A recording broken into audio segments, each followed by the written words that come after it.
What if I told you that the reason you've failed to master that skill you've been attempting for years has nothing to do with talent, intelligence, or time? What if the secret to mastery was hiding in plain sight for 800 years and nobody bothered to tell you about it? In the mountains of ancient Japan, there lived a man named Kenji. He wasn't a samurai, wasn't born into greatness. In fact, he was the village failure, the guy everyone pitied, the apprentice who couldn't make a simple clay pot without it collapsing. But Kenji discovered something that would change everything. A secret system that transformed him from the worst craftsman in the village into a master whose work is still displayed in museums today, 700 years later. This system is called Shuhari. And once you understand it, you'll never look at learning the same way again. But I must warn you, this will destroy everything you think you know about talent and success. Before we begin, hit that subscribe button and drop a comment telling me, what's the one skill you've always wanted to master but never could? Guitar? Coding? A new language? Business? Write it down. Because by the end of this video, you'll know exactly why you failed before and exactly how to succeed now. Let's begin. Chapter 1. The village failure Kenji was 19 years old when he became the laughingstock of his village. In 13th century Japan, your craft was your identity. Your family name depended on it. Your marriage prospects depended on it. Your entire future was determined by how well you mastered your trade. Kenji's family were potters. For 7 generations, the men in his family had created pottery so beautiful that nobles traveled from Kyoto to purchase their work. But Kenji? He couldn't center clay on a wheel. His pots wobbled. His glazes cracked. After 3 years of apprenticeship, he was still worse than children who'd been training for 6 months. The village whispered behind his back, "Poor Kenji, he just doesn't have the gift." Some people are born with talented hands, and some aren't. Even his own father looked at him with disappointment. "Son," he said one evening, "perhaps pottery isn't your calling. Perhaps you should become a farmer." Those words cut deeper than any blade. Because Kenji didn't want to farm. He didn't want to give up. He loved pottery. He loved the smell of wet clay, the feeling of transformation under his hands, the idea that he could create beauty from earth. But loving something and being good at it are 2 different things, or so everyone told him. Here's what nobody understood, including Kenji himself. Kenji didn't lack talent. He lacked the correct path. He was trying to build mastery using broken instructions. He was attempting to construct a house starting from the roof. And this is exactly what you're doing with that skill you're trying to learn. You think the problem is you. You think you're not naturally gifted. You think successful people have some genetic advantage? But that's the biggest lie in the world. The truth? They simply know something you don't. They followed a path you were never shown. Chapter 2. The Midnight DISCOVRY1 Night. Unable to sleep from shame and frustration, Kenji wandered to the old shrine at the edge of the village. It was abandoned, covered in moss, forgotten by everyone except the oldest villagers. Inside, beneath rotting floorboards, he found something that would change his life. A wooden box containing scrolls written by his great-great-grandfather, the most legendary potter in family history. Kenji unrolled the first scroll by candlelight, expecting to find secret glaze recipes or special techniques. Instead, he found 3 words written in large calligraphy: Shopor Li Shu. Read below it. His ancestor had written, "Young potter, if you are reading this, you are suffering. You are trying to create masterpieces before you can create simple bowls, are seeking your own style before mastering mine. You are attempting to fly before learning to crawl. This is why you fail. Mastery is not a mystery.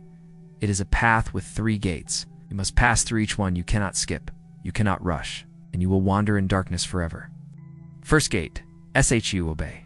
Protect the form. Copy perfectly. Break. Digress from the form. Combine wisely. Third gate, transcend. Be free from the form. Create effortlessly. These are not suggestions.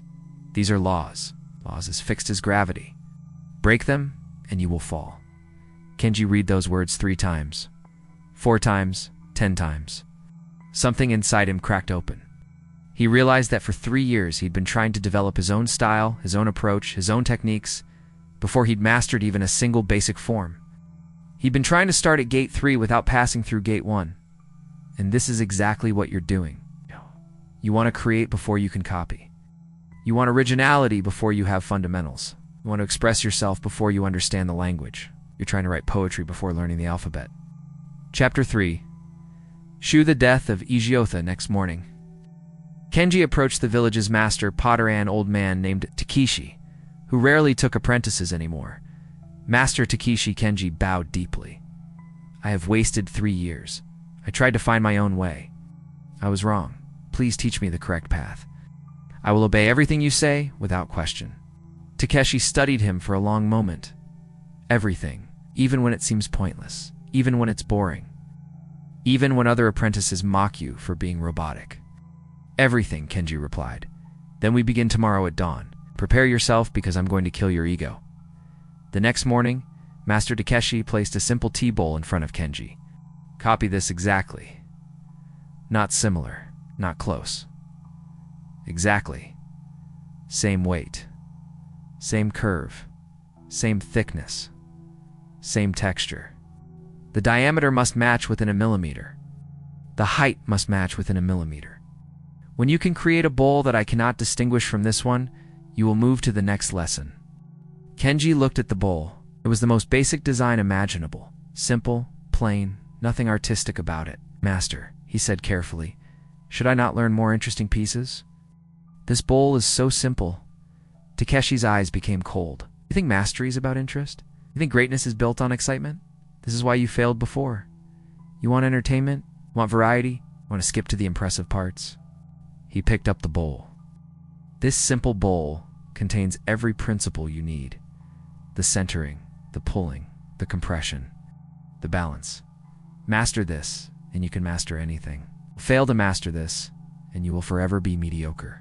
For the next 6 months, Kenji made nothing but that one bowl. Same design, same size, same everything. Over and over and over. 100 bowls. 500 bowls. 1,000 bowls. His hands cramped. His mind screamed with boredom. Other apprentices laughed at him. Still making the same bowl, Kenji. How creative. But something was happening beneath the surface. Something invisible. Something extraordinary. Around bowl 400, his hands started moving differently. The clay responded more smoothly. The centering happened faster. By bowl 700, he wasn't thinking about the steps anymore. His hands simply knew. And on bowl 1000, something magical happened. Master Takeshi placed Kenji's bowl next to the original. Even he couldn't tell which was which. Now you understand, Shu, Takeshi said quietly. The technique has left your mind and entered your body. It lives in your hands now. This is what 99% of people never achieve because they think repetition is beneath them. Here's what neuroscience has proven. When you repeat a specific movement between 300 to 500 times correctly, your cerebellum begins forming automated neural patterns. After 1,000 correct repetitions, the skill becomes unconscious. It transfers from your thinking brain to your automatic brain. But if you change the movement before 300 repetitions, the pattern never forms. You stay stuck in conscious mode forever, slow, effortful, and error-prone. This is why you haven't mastered that skill yet. Practice guitar for 3 weeks, then switch songs. You coded for 2 months, then switch languages. You studied Spanish for 4 months, then got bored and quit. You never completed Shu. You never protected the form long enough for it to become part of you. Chapter 4. The Collector's Trap. 2 years into his training, Kenji noticed something strange about other potters in the region. There was a man named Hiro who had studied under 6 different masters. He knew 50 different forms, could name every historical style. He owned scrolls from Kyoto, techniques from China, secrets from Korea. He knew everything. But when Kenji watched him work, something was missing. Hiro's pots were technically correct but lifeless. They had no soul, no presence. They were like hollow shells. The form was there, but the spirit wasn't. Master, Kenji asked, why is Hiro's work so empty? He knows far more than I do. Takeshi smiled grimly. Hiro is trapped in what I call the eternal student hell. He collects knowledge like a merchant collects coins. But collecting and embodying are completely different.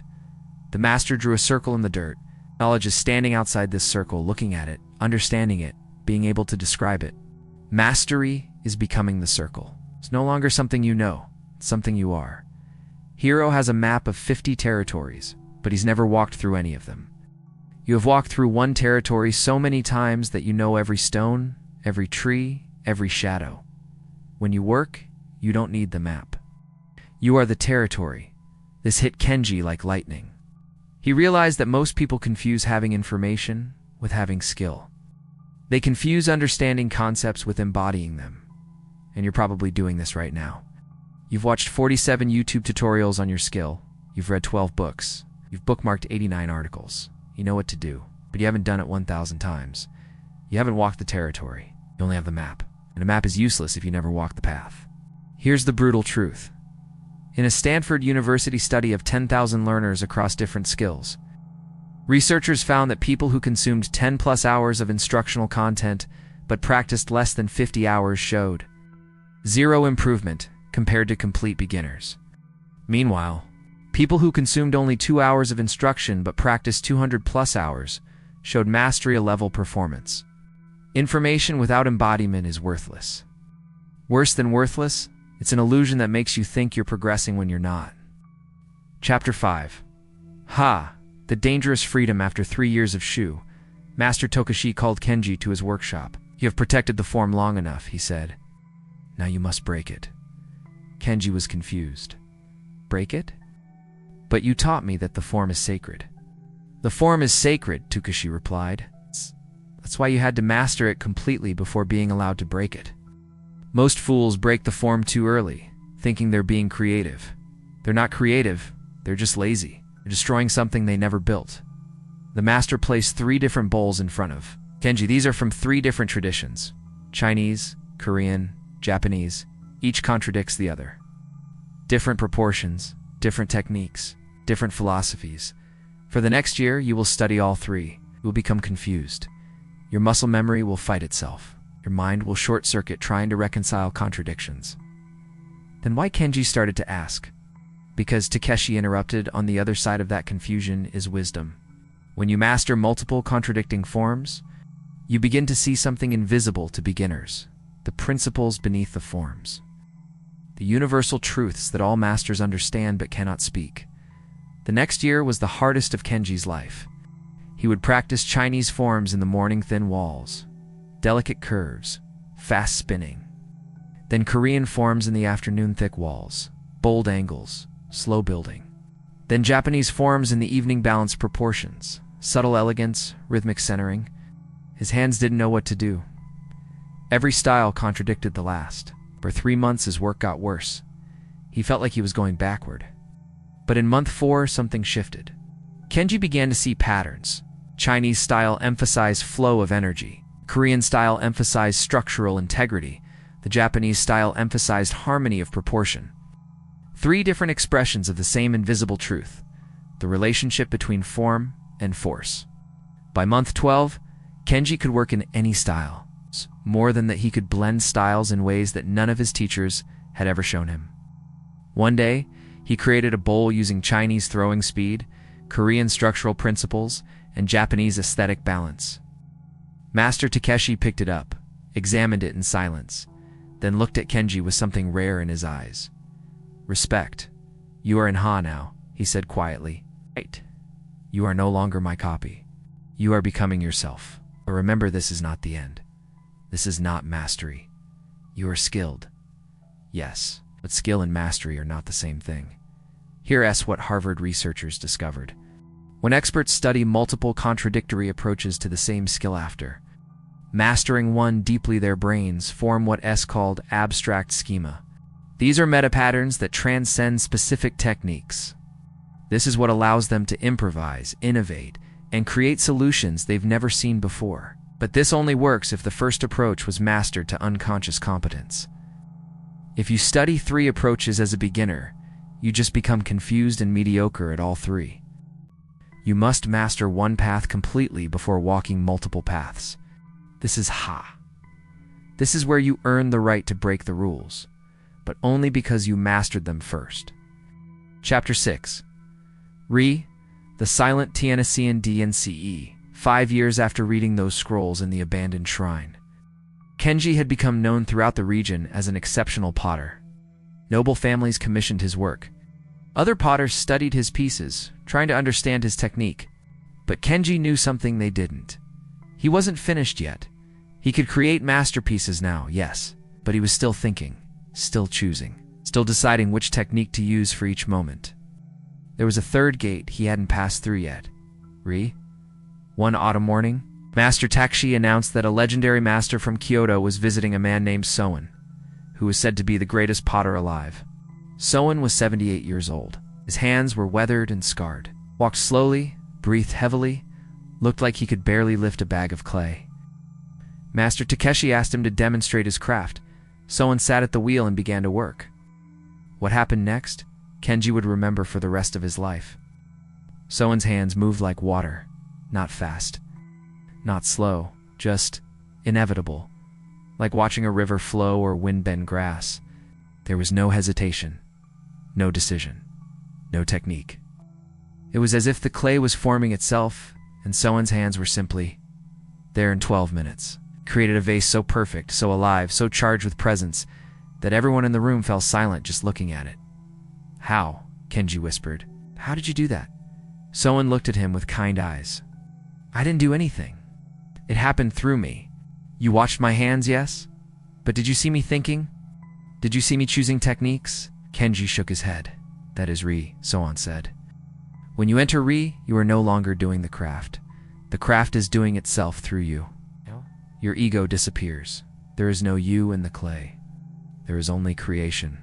Pause. "You are in now, young potter. You are skilled. You can combine techniques. You can create beautiful work. But you are still working. Your mind is still present, choosing, deciding. When you reach your mind disappears. Only response remains." Soen picked up another piece of clay. "Watch again. But this time, don't watch my hands. Watch the space between intention and action. In beginners, there's a gap, they think, then they act. In practitioners, the gap is smaller, they think, and act almost simultaneously. In there is no gap. There is no thinking at all, only doing." He created another piece. Kenji watched with different eyes this time, and he saw it, He saw the absence of it. There was no moment where Sohan decided what to do next. His hands simply knew. The clay simply responded. It was like watching breathing or a heartbeat. Automatic, natural, effortless. "How long?" Kenji asked. "How long until I reach Soen smiled. "For me, it took 40 years after mastering For you, perhaps less, perhaps more. It doesn't matter. Cannot be rushed. It cannot be forced. It simply arrives one day when you've practiced so deeply for so long that your conscious mind gives up trying to control the process. The paradox of Soen continued is that you cannot try to achieve it. The trying itself prevents it. You can only practice with complete presence, complete dedication, complete humility.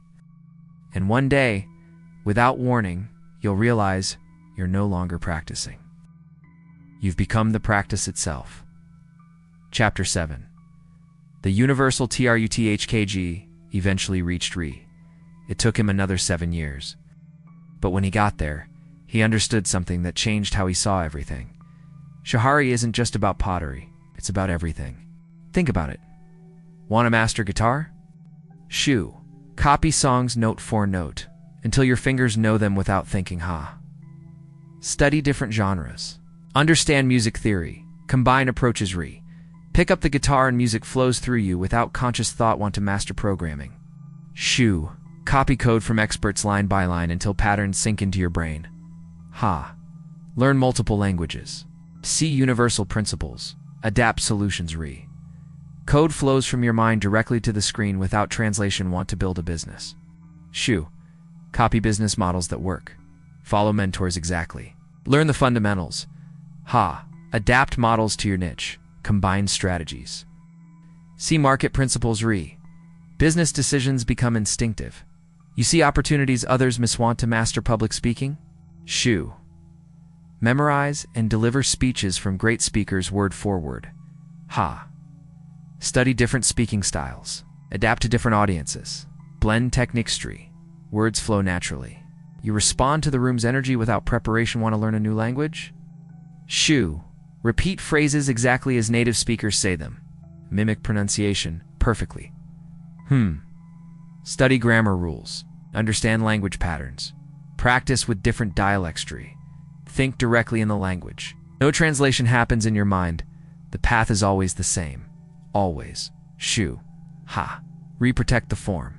Break the form. Transcend the form. Copy, combine, create, obey, adapt, flow. This isn't just a Japanese philosophy. This is the universal structure of how mastery develops in any domain. Neuroscience confirms it. History validates it.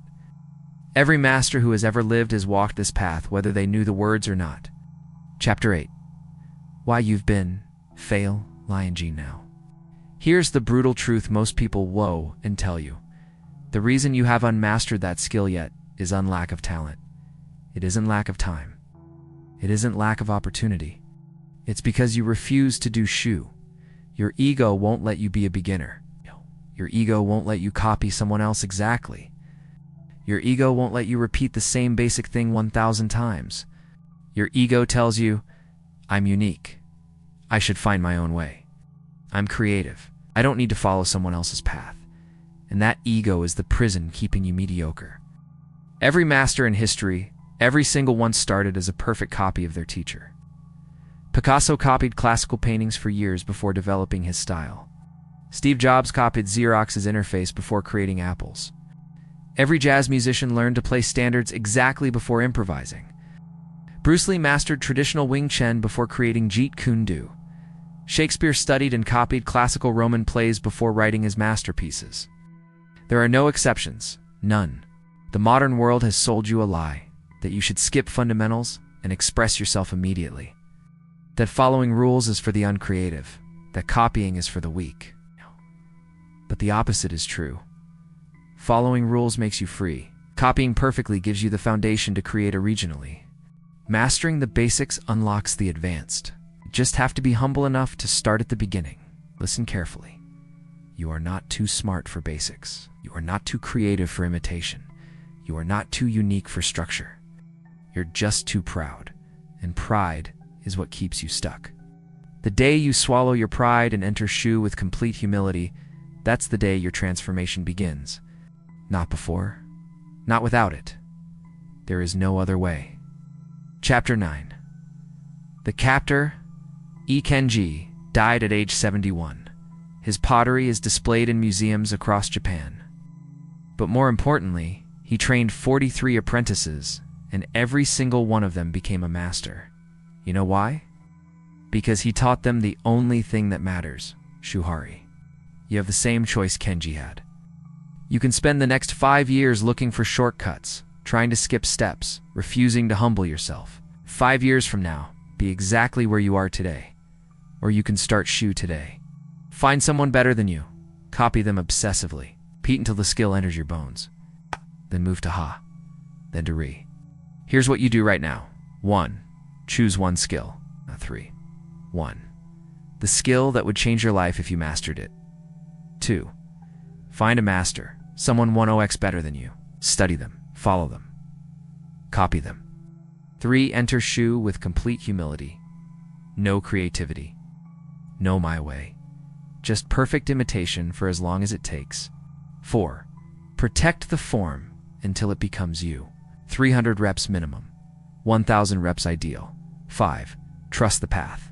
Worked for Kenji, it worked for every master in history. It will work for you. The path is ancient, the path is proven. The path works, the path is ancient, the path is proven, the path works. The only question is, will you walk it? If this video opened your eyes to how mastery really works, smash that subscribe button right now. Drop a comment below telling me, what skill will you master using Shuhari? And remember, mastery is waiting, but it won't find you. You have to walk toward it one step at a time. Shuhari. Now go. Start your journey.